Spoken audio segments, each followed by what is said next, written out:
Երեկվանից համացանցում ակտիվորեն քննարկվում է Խազեր մրցանակաբաշխությունը, հայ հայտնիների տեսքը, ինչպես նաև մրցանակակիրներն ու մրցանակներ չստացող հայտնիները։ Ամերիկայում բնակություն հաստատած Արա Ղազարյանն ինստագրամյան հարթակում մի քանի հրապարակումով է հանդես եկել, այդպիսով վերլուծելով շոուն, ինչպես նաև մրցանակաբաշխությունը։ Արա Ղազարյանի խոսքով Արամ-MP3-ը այնպիսի գործունեություն այս մեկ տարվա ընթացքում չէր ծավալել, որպեսզի արժանանար տարվա լավագույն երգչի տիտղոսին, փոխարենն այս տիտղոսում պետք է հաղթեր երգիչ Արամեն, ով այս տարվա ընթացքում և հանդես եկավ կերշքեղ մենահամերգով և մի քանի երգեր ու տեսահոլովակներ ներկայացրեց, որոնք լայն տարածում են գտել յութուբյան հարթակում և ունեն միլիոնավոր դիտումներ։ Արա Ղազարյանը նշում է, որ ինքը արդար չի համարում, որ այստեղ նման կերպ է տրվել մրցանակը։ Մրցանակաբաշխությունը շատ արդուկած էր և լվացած պարզաջրած էր,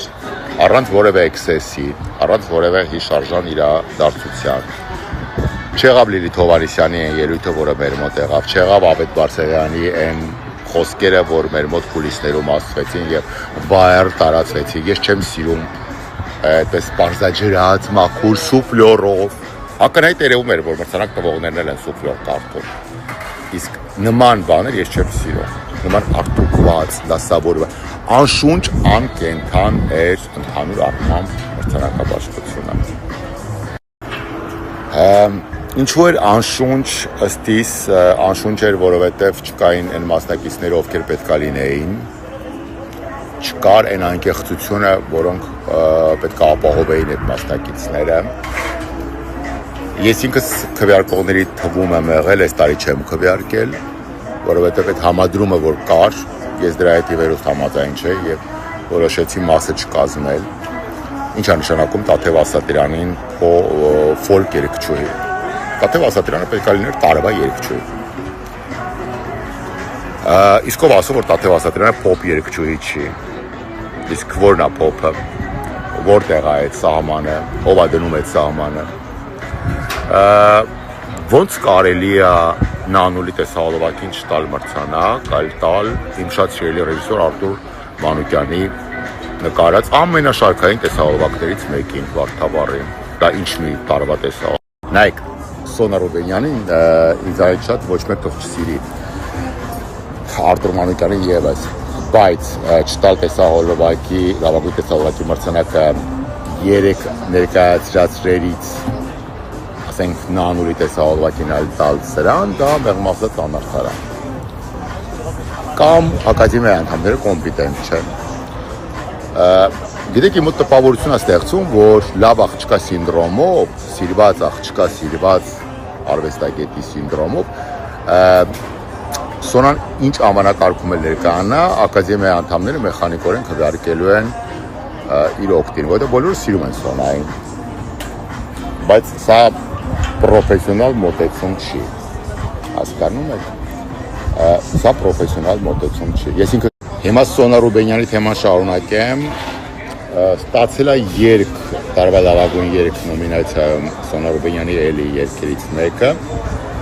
որի վերնագիրը ես չէի լսել, երգը չէի լսել, որովհետև չեմ քվեարկել, երբ որ քվեարկել լինեի, եկա մտնեի ամեն ինչ հերթով լսեի, նայեի նոր գնահատականներ տարված, քանի որ հրաժարվել էի քվեարկության աշխատանքներից,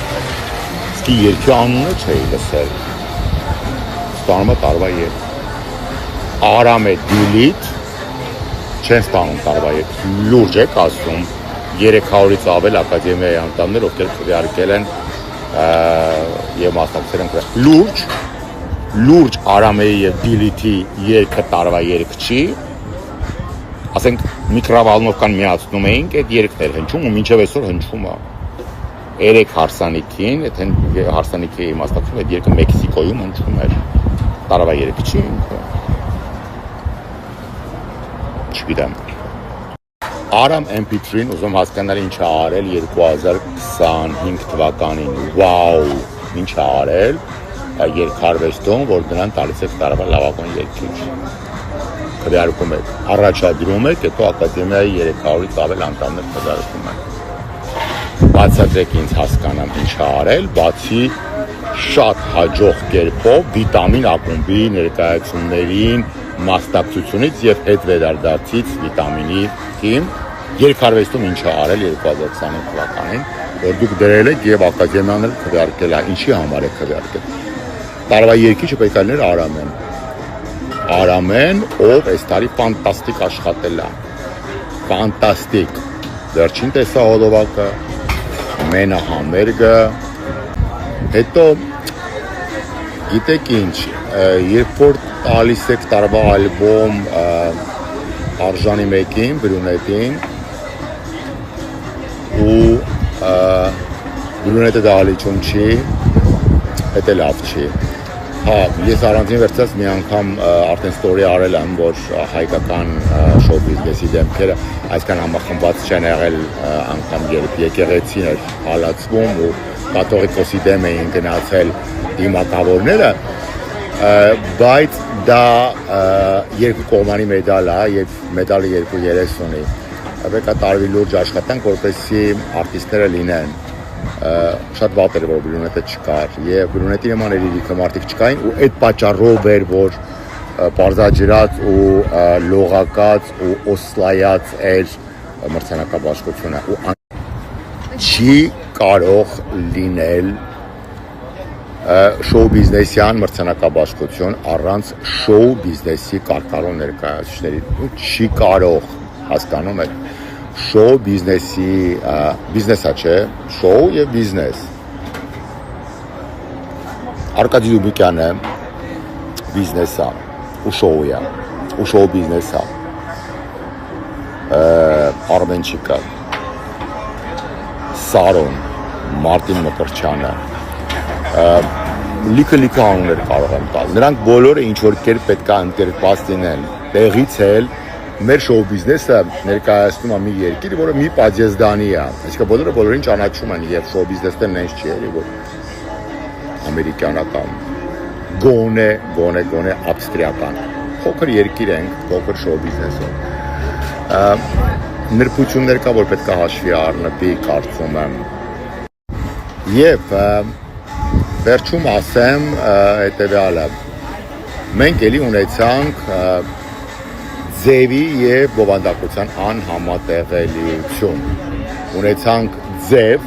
ֆանտաստիկ իրականացման մեջ առանց բովանդակության։ Չկար բովանդակություն, որովհետեւ անկենթան էր, առանց վերցած դրսևորումներում մրցանակահանդիպումները փորձում էին ինչ-որ բան անել,